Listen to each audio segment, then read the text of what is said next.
Chapter 7. Sarah Playing Tall. The dandelions in the fields had gone by, their heads soft as feathers. The summer roses were opening. Our neighbors, Matthew, and Maggie, came to help Papa plow up a new field for corn. Sarah stood with us on the porch, watching their wagon wind up the road, two horses pulling it and one tied in back.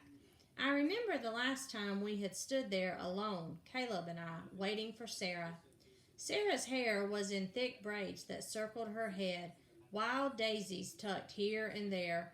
Papa had picked them for her. Old Bess and Jack ran along the inside of the fence, whickering at the new horses. Papa needs 5 horses for the big game plow, Caleb told Sarah. Prairie grass is hard. Matthew and Maggie came with their 2 children and a sack full of chickens. Maggie emptied the sack into the yard, and 3 red, dainty chickens clucked and scattered. They are for you, she told Sarah, for eating. Sarah loved the chickens. She clucked back to them and fed them grain. They followed her, shuffling and scratching primly in the dirt. I knew they would not be for eating.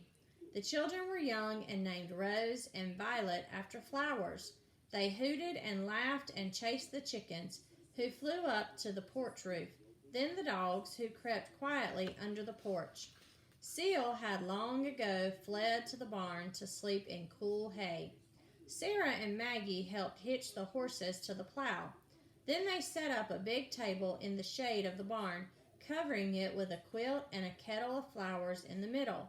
They sat on the porch while Caleb and Matthew and Papa began their morning of plowing. I mixed biscuit dough just inside the door watching.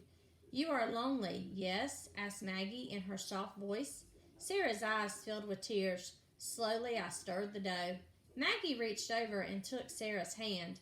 I miss the hills of Tennessee sometimes, she said. Do not miss the hills, Maggie, I thought. I miss the sea, said Sarah. Do not miss the hills. Do not miss the sea. I stirred and stirred the dough. I miss my brother William, said Sarah, but he is married. The house is hers now, not mine any longer. There are 3 old aunts who will squawk together like crows at dawn. I miss them too. There are always things to miss, said Maggie, no matter where you are. I looked out and saw Papa and Matthew and Caleb working.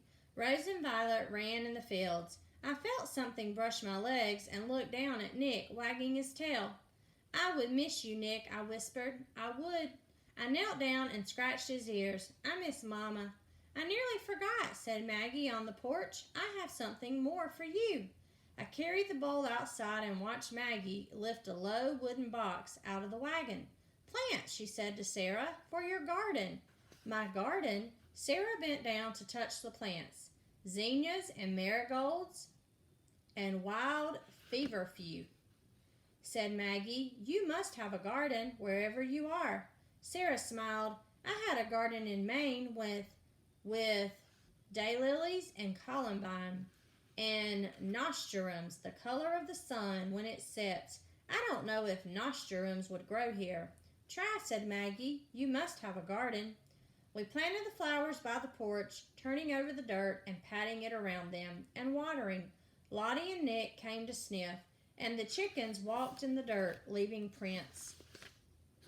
In the fields, the horses pulled the plow up and down under the hot summer sun.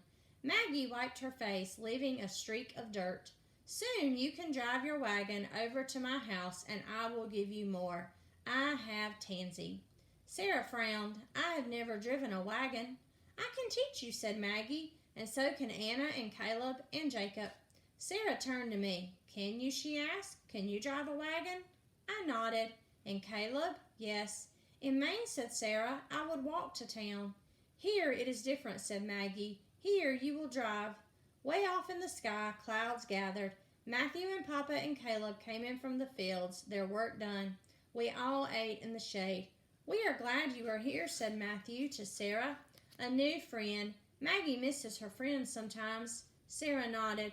There is always something to miss, no matter where you are, she said, smiling at Maggie.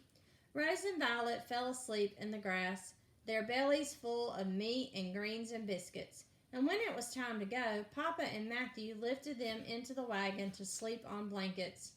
Sarah walked slowly behind the wagon for a long time, waving, watching it disappear. Caleb and I ran to bring her back, the chickens running wildly behind us. "What shall we name them?" asked Sarah, laughing as the chickens followed us into the house. I smiled. I was right.